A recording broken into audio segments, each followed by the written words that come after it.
Day 35 of 100 Days of Surrender.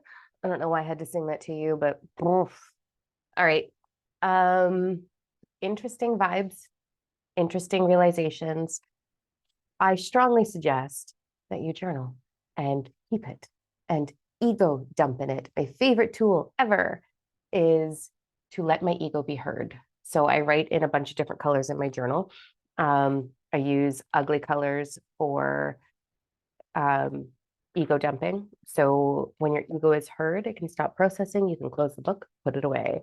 So I just did a quick, like, little reflection through my journal. I was been behind screen all day today and had a couple of minutes where I was like, I don't know what made me pick it up. I picked it up and I flipped through to January 31st, 2022, a year ago yesterday.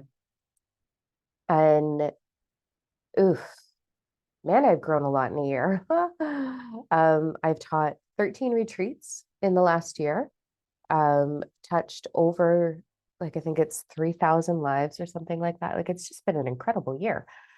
One hell of a year. And there's this trend in my journal as I was like flipping through it all. There's an interesting trend. It was this day, like January 31st, 2022, that I coined the term shift disturber. Like, I want to disturb the shift. Like, let's do it. But what's really fascinating is the evolution of my trends and the looking back and being like, I want to flick a year ago me in the forehead and be like, hello. So let's backtrack a few years. I remember specifically, I've been in some very short term, very heavily committed relationships, right? There's been a ring on my finger quite a few times. Um, it is what it is. So there was this defining moment with the last person that I was engaged to, which is several years ago, like 4 or 5 years ago now, where when we first started physically being together, I was sitting on the couch and we were having a conversation. And I remember in my head thinking, this isn't going to work.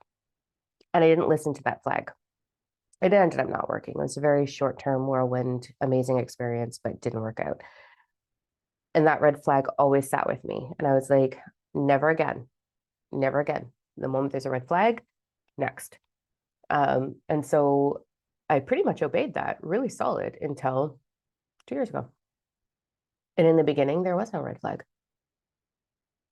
There was January 31st, 2022, though, a big one. I was already trapped at that point, already had moved in at that point.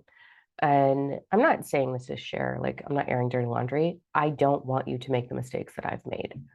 And this is no judgment to another person. It's just my realization in my journal, the depths of despair I was in, the loneliness, the stagnant energy, the heaviness of it. And I know when I'm emotionally depleted, a lot of my life becomes depleted as well, including my health. And so I was going through some health challenges there. And I was going through a lot of emotional, there's a big ego dump in, like, I don't understand. And then I was like, flip through, and every journal entry was processing the same thing. And it took me a very long time to be, I don't want to say brave enough to walk away, because it wasn't about that. It was more about, I just needed to be sure. And so I'm sharing this for two parts. One, when there's a red flag, pay attention. Like, pay attention. You don't have to stay with something that isn't right for you. Two, if you are over processing it, it's not right. It's not. If you have to over process, and if you are bringing, I remember bringing the same conversation to my best friend for a year and then going back in and trying all over again. Don't let yourself feel empty. Don't let yourself feel unvalued. Don't do that. I'm shocked at how long I hung on to something that wasn't filling my bucket, that just wasn't in alignment with me. It's not a bad person. Well, now I'm seeing, pain is an ugly thing, right? but I don't want you to do that. So journaling is really important. And I think that, today is sort of that day where I'm like, okay, this is something that I want to do, desire to do weekly, a journal dump. And I am going to read when I'm done every journal dump, I am going to then go read the past 3 entries and revisit today's entry. Not because I'm looking for problems, but because sometimes we convince ourselves that we have to keep trying. And that puts us in a low vibration. When we are trying, we are in survival mode. We are not in thriving mode. And it's not meant to be hard. Yes, there is energy and effort required, like there is with everything, like there is with your awakening journey, with your healing journey, with everything, but it's not meant to be hard. And so that was kind of a little giggle to myself of like, oh, you really held on to that, didn't you? So I thought that was interesting. The other thing I'm processing today is I've taken a long break from TikTok. Um, there is a lot of toxic, mean girl energy on there right now when it comes to the spiritual community. And I don't want any part of it. I don't want to see it. I don't want it in my energy field. So that kind of sucks because I'm gearing towards getting back on TikTok, but I don't know if that's the right platform anymore. It just seems like there's a little bit of an unnecessary finger pointing, judging, I'm better than war going on, and that makes me grossed out. I think it's very heartbreaking. And I really live with the philosophy, or the philosophy wouldn't be the right word, the awareness that whatever you are adding to, you are adding to. So I know there's been a lot of reasons to fight for unity and justice. Absolutely. There's been a lot of reasons to stand up against certain causes or things that are going on.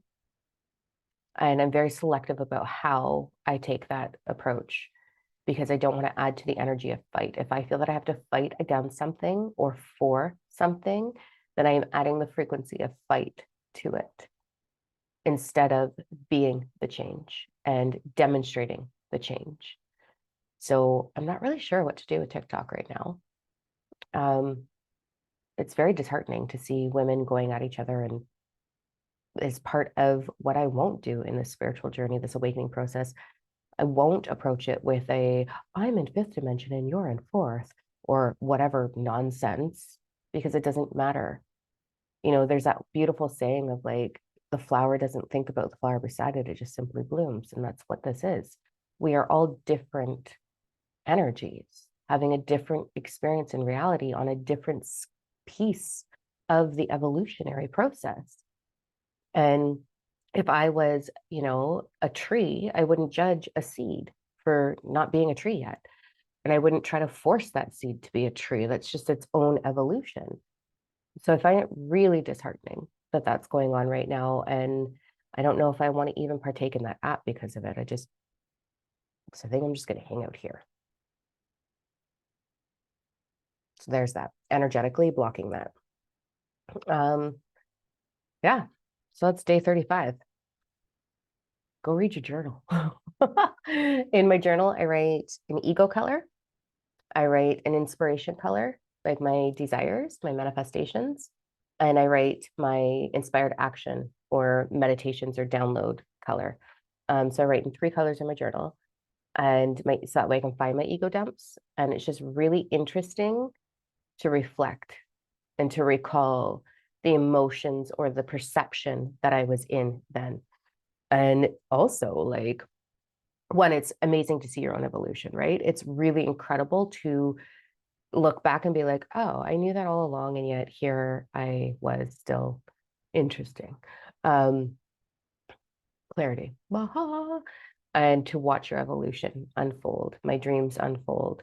And I know at the beginning of last year, I had set out to touch, I think it was 2,000 lives, and hold, I think it was 10 retreats, and there was 13 and over 3,000 lives touched. So oof, amazing. 2021 was good. 2022 was even better. It was incredible, actually. Phenomenal. can't even wait to see what 2023 is going to bring because it's pretty fucking rad so far. All right. That's my processing. There we are. Day 35.